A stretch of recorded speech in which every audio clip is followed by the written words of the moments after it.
Um, so, guys, as we get started, we want to remember some definitions real quick.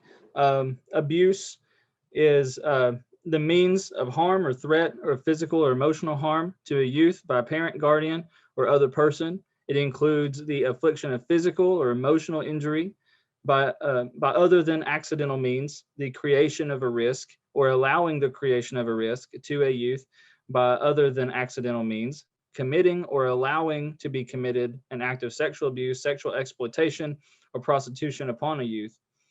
Exploitation means obtaining or using another person's resources, including but not limited to funds, assets, or property by deception, intimidation, or similar means with the intent to deprive the person of those resources. Those are just a couple that are not fully in depth here in our presentation, but I thought was important to include. Um, so as we get started, we want to look at why we have this, why we have safe sanctuaries policies. Um, Now, our presentation takes a really hard line for the why and how it is rooted in Matthew 18:6. But if you cause one of these little ones who trust in me to fall into sin, it would be better for you to have a large millstone tied around your neck and be drowned in the depths of the sea. We take a hard stance, right? And that's something that we really look at. Um, but there's another picture of how Jesus calls the children to come to him. And that's what we want to embody, is the idea that our children, our youth, our vulnerable adults are encouraged to come to the foot of the throne of Jesus. And so we have safe sanctuaries policies so to keep them safe and to also keep us safe as volunteers and youth workers, just to make sure that we have our policies in our minds, in our hearts, and we do this out of the love that comes from the gospel. So we're going to define abuse. So abuse defined as the harm or threat of harm to a youth or vulnerable adult by a parent, guardian, or other individual. We just talked about that a little bit. It includes physical and sexual or emotional harm, and includes the allowing of an act of abuse to be committed. So following along the lines of neglect, where you know something's going on, but you don't say anything or you don't report it. It's highly frowned upon to do that. So we want to make sure we understand what abuse is. And here are some risk factors of what that could look like. These don't necessarily mean that someone who is in these situations are being abused straightforward. I know I, for one, I grew up in a house that was heavy with alcoholism.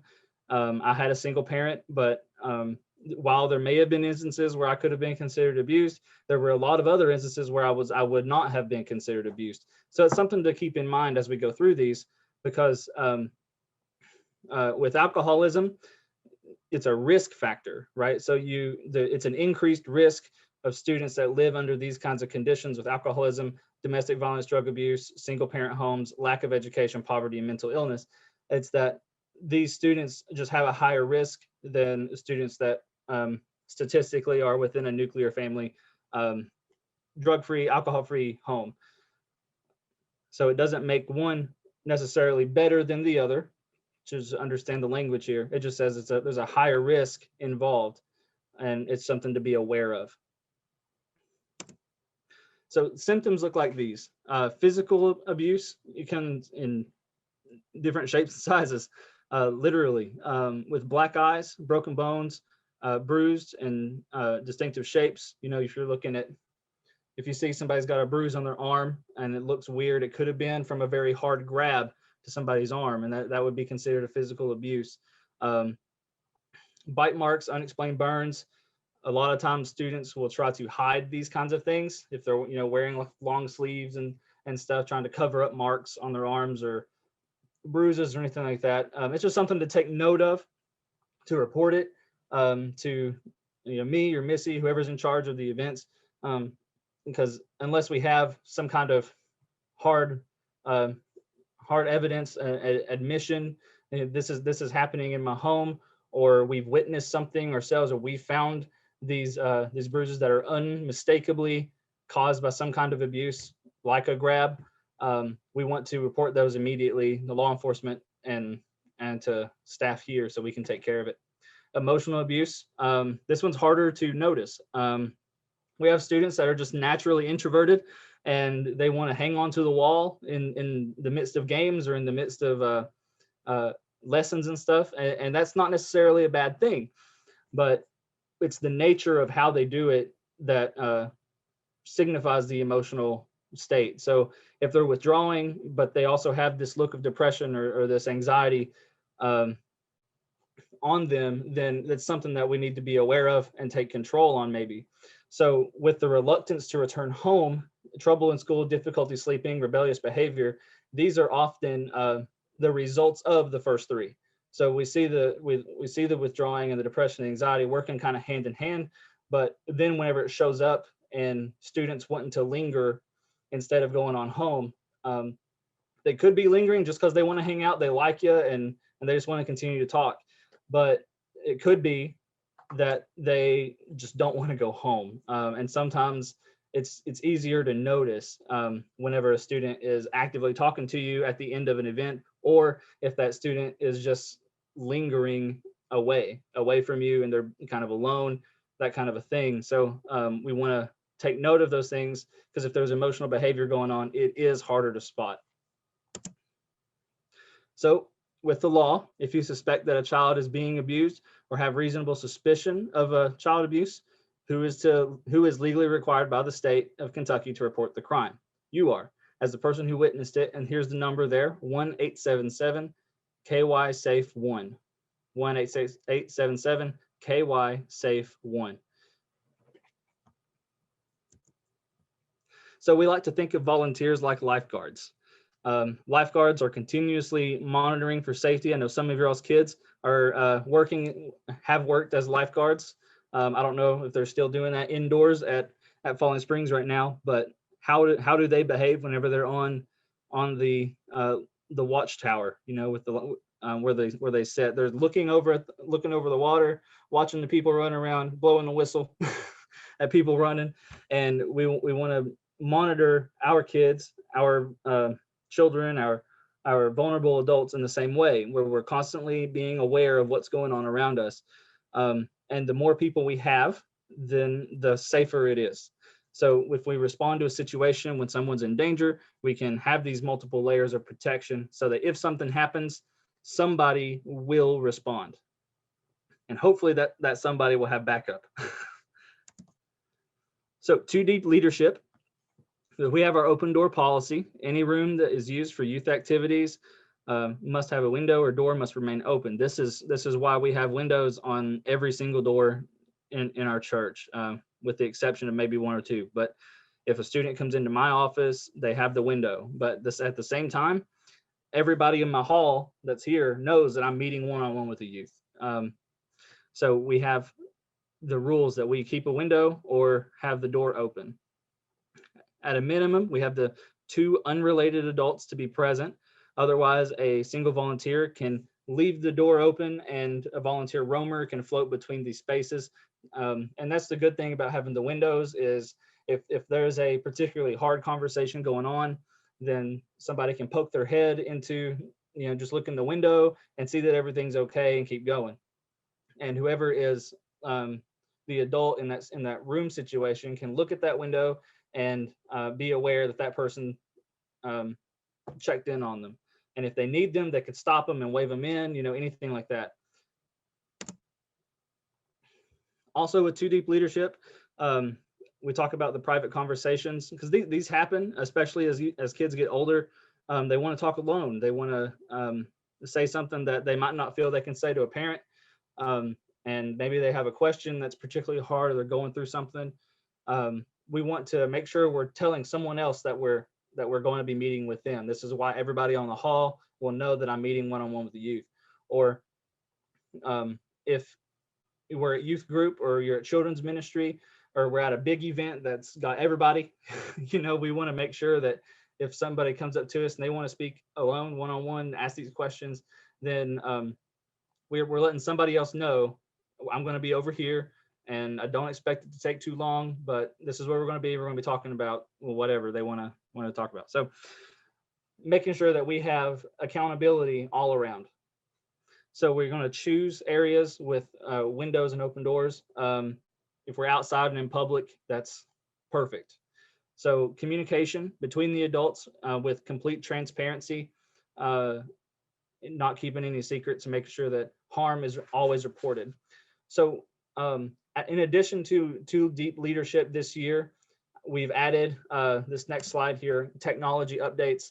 The conference is slowly adapting to Safe Sanctuary stuff, but because our timelines didn't line up, we went ahead and added in what it is we believe fits our context. So these are the rules we're going to go with, and as the conference brings in updates, we will update you.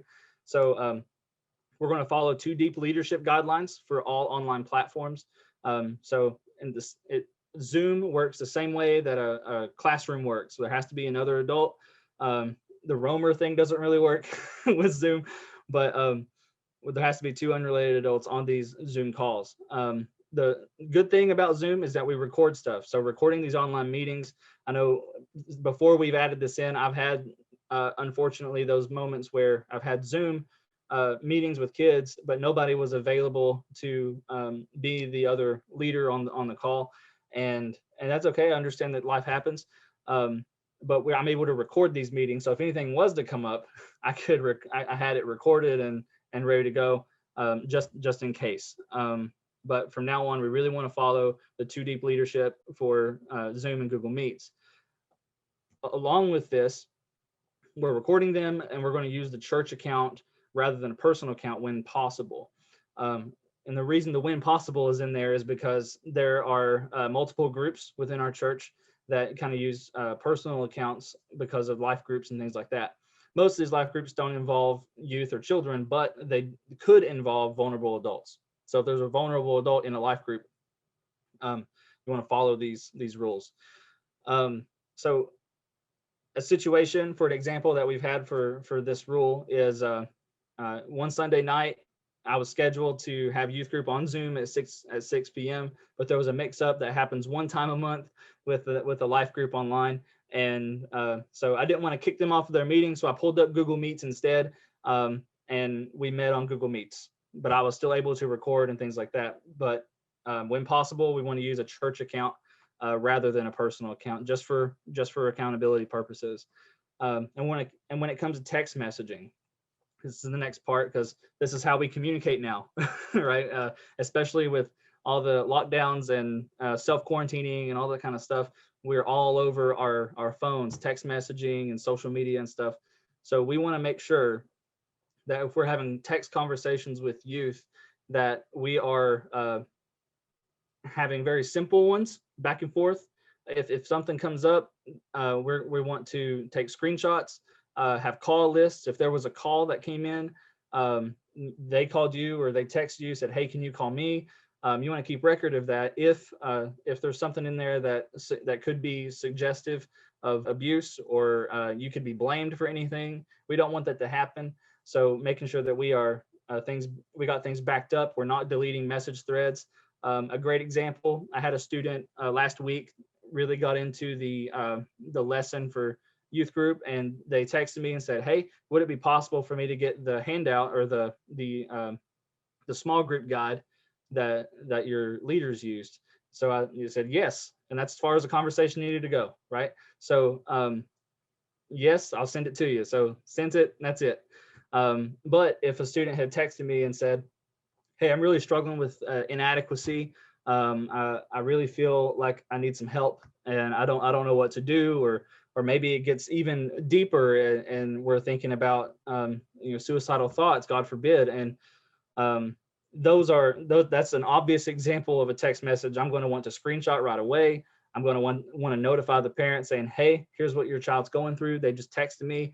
How can I help you? And we need to report this, right? So you want to make sure everybody's being taken care of. And in a situation where suicide is on the table, it's more important to make the student mad at you by reporting it and possibly save their life. So it's more important to do that than to try to keep the relationship super trusting in that, where they can come to you and say, hey, I'm thinking about suicide, and then you just don't report anything, because that's neglect, and we don't want to fall into that. And I know you guys probably know this stuff, so I just want to reiterate it because it is very important. So social media is an animal. So we have a lot of events out here in our property. Praise God. And we get in here and we have moments where we have students that are really doing something that exemplifies what they should be doing and makes us proud of them. Or there's a cute moment happening between younger kids and stuff. We want to reach up and take a picture. We're not going to be doing that unless it's a designated person that's doing it for the purposes of the church. So we're not going to take personal pictures of students that are not of our own child. So you can take a picture of your own kid with somebody else. That's okay, because of that personal connection. But if it's two unrelated students that are not related to you, we're not going to be taking pictures of them without there being some kind of document. And we have these of a photo release, and that photo release includes social media. But we're not going to use tags on social media for the case that we have any kind of sexual predator that's around. They use social media platforms and things like that to be evil. So we're not going to equip them with tags. We're not going to do that. So we're going to follow text and online platform rules for direct messaging as well through social media platforms. Parents, I'm sure you're aware that there's Snapchat out there, and I have not liked Snapchat since its beginnings. It's so sketchy to me because of how it works. You take a picture, send it to somebody, you can tell it to last up to 10 seconds or something, and then it deletes itself. It is saved in an archive somewhere else that users are not always aware of, but Snapchat is a hard one. If somebody screenshots something on Snapchat, it lets the other person know that it's been screenshotted and stuff. And I bring it up special just because of how it works. It's different than Instagram or Facebook Messenger or Twitter even, because direct messages and private messages and stuff on there work very similarly to how text messaging works. So you can screenshot, you can save the message thread and go through the same text guidelines to save those. So I really would just want to make you aware of that, because Snapchat is very popular. All right, restroom breaks. So we're going to let another adult know that we're going to escort a child to the restroom. We're going to remain outside of the restroom, and we're going to wait for that child to finish. So if they're in the case of an accident, we're going to let the parents know if the parents are there. If the parents are not there, we're going to ask another adult to help. And we're going to use the kickstand on the door to keep it open if needed.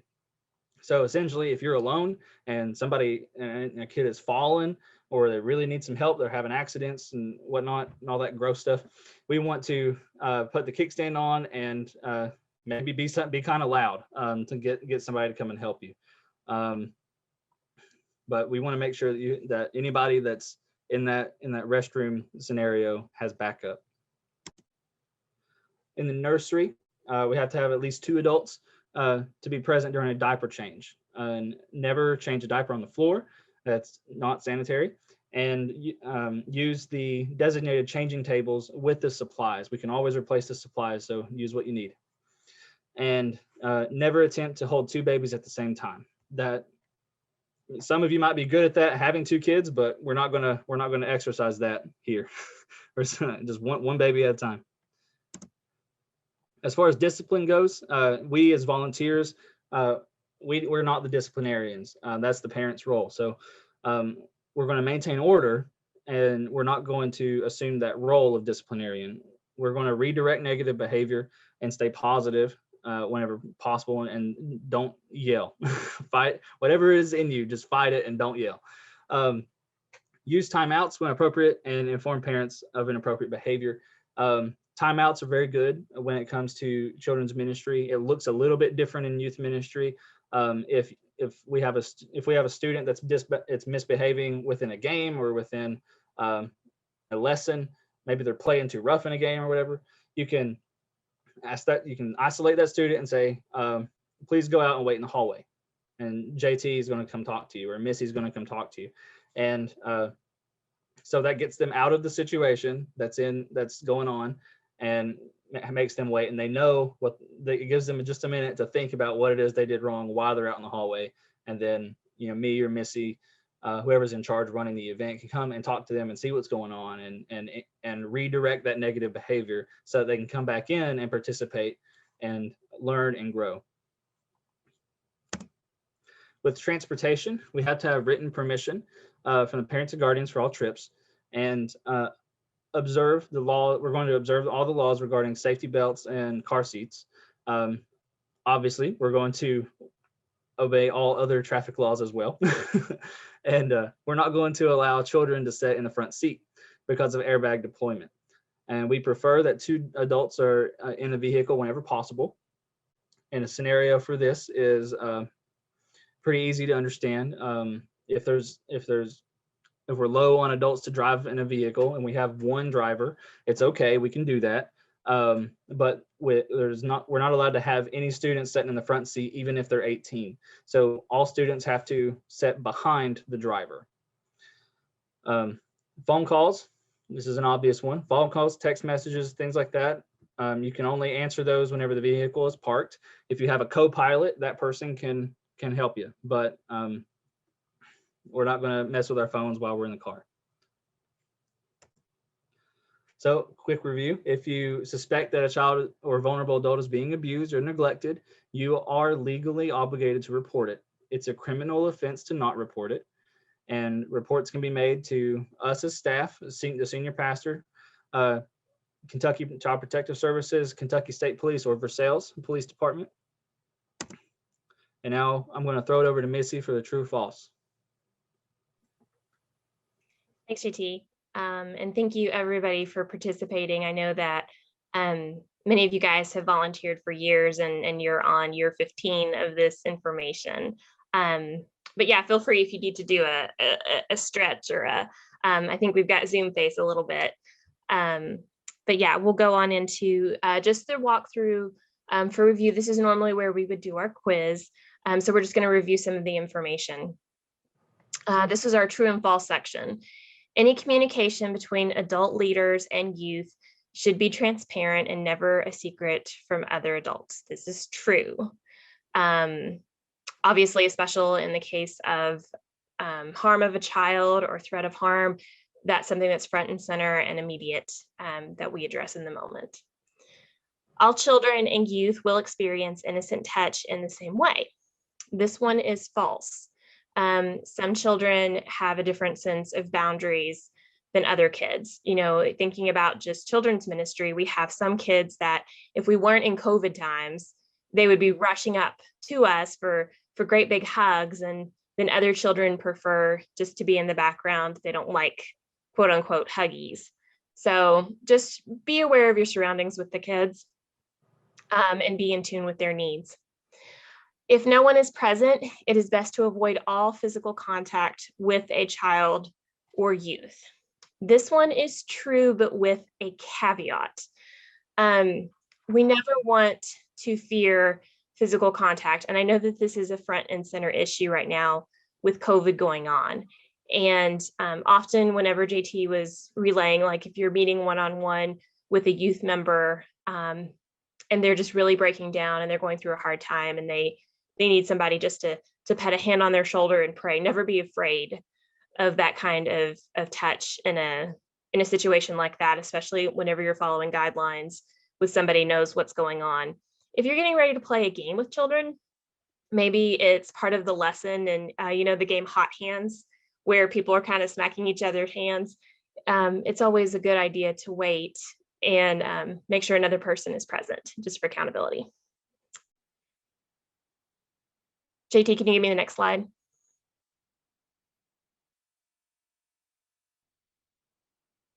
Okay. All adult volunteers must fill out a background check, volunteer application, and a Safe Sanctuaries covenant. This is true. We make sure that everybody has their paperwork. I tried really hard to email out to everybody what your status was and whenever your background check is due. If you need follow-up on that to confirm, just feel free to email us and we'll make sure that you have the information. It is all right to allow a child to sit in your lap if you are in the presence of other adults and the child asks to sit in your lap. Yes, this is true, but in the time of COVID right now, we are trying to encourage the kids to maintain distance. With nursery, of course, it's impossible. Preschool, we can get a little bit better. But elementary kids right now, we're observing COVID with 6 feet apart as much as possible. But fundamentally, outside of COVID times, yes, it is okay for a child to come up for affection. If you see a fellow leader whose actions concern you, you should keep it to yourself in case you are just being paranoid. This is false, because anytime there's an area of concern, we want to address it immediately. And typically, if there's something going on in the background with a child, maybe it's just a comment that they say, or they bring up a topic. For example, with smaller children, some of the concepts that just pop up, if a third grader came in and used the term child pornography, that would be a huge red flag. They're in 3rd grade, regardless of the context. So anytime there's something that you're just kind of questionable in your gut, please feel free to come talk to JT and I about it. Can I get the next one, JT?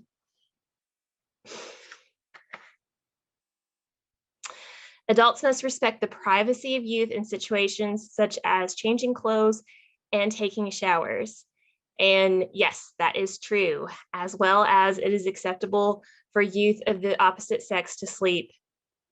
Oh, excuse me.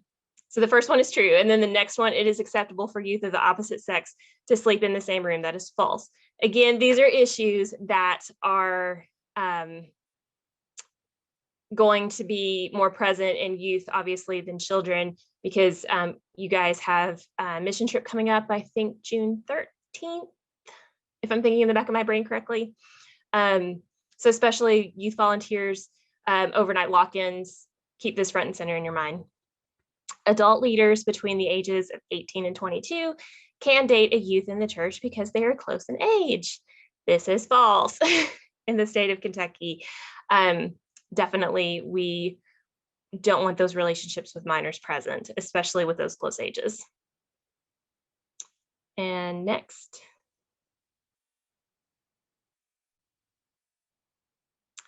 If a van driver needs to text or make a phone call, they should pull into a safe parking area first. Yes, please. If you are driving the church van and say you're going on a mission trip, ideally you will have a co-pilot with you that can manage, like you're communicating with another vehicle about the next bathroom break or stop. Ideally, it's good to have a co-pilot to make sure that you're able to focus on the road while maintaining that communication. Diapers can be changed on the floor of the nursery if the need arises. This is false.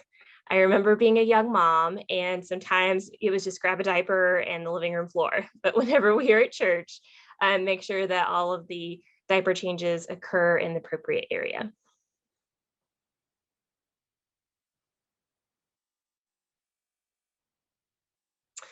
Adult leaders, just to reaffirm, they have to be 18 years old and not be in high school. I know that we do have some kids who will turn 18 prior to their senior year, but whenever they're still regarded as a student, they don't serve in an adult capacity in that way. Must have attended church for 6 months or have a reference. We do have some, parents who come in, friends of kids who want to maybe go on the youth mission trip or help out another way. They're allowed to, but we just make sure that we have a reference file on them and they're approved by Pastor Tim. Adult leaders must be 4 years older than the oldest child youth in the group they are working with. So especially whenever we talk about adult leadership pieces, we want to make sure that there's that age gap. And this is for a primary adult leadership position. I know that sometimes we have youth members that come down and help out with children's ministry. They're not going to be left alone with the kids. So this is for adult leadership 4 years older.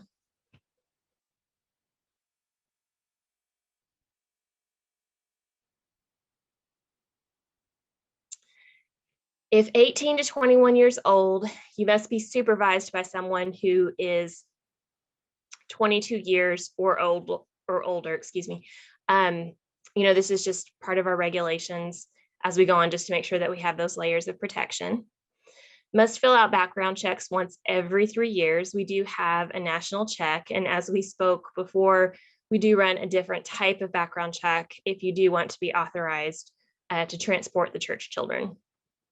Van drivers must be at least 21 years old and be on the church's approved insurance list. And specifically for this, we do need a copy of your driver's license.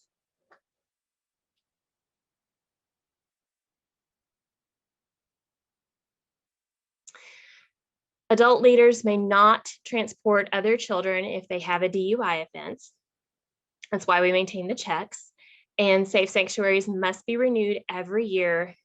Even though so much of it is common sense information, it's always important for us to come back together and to reaffirm these policies because they are so important. In cases of allegations of abuse, the safety of the youth and family is the priority, always first and foremost. And we stress this, especially if there's an active situation going on. Maybe if a youth confides with suicidal thoughts or thoughts of harm, that's something that we respond to immediately.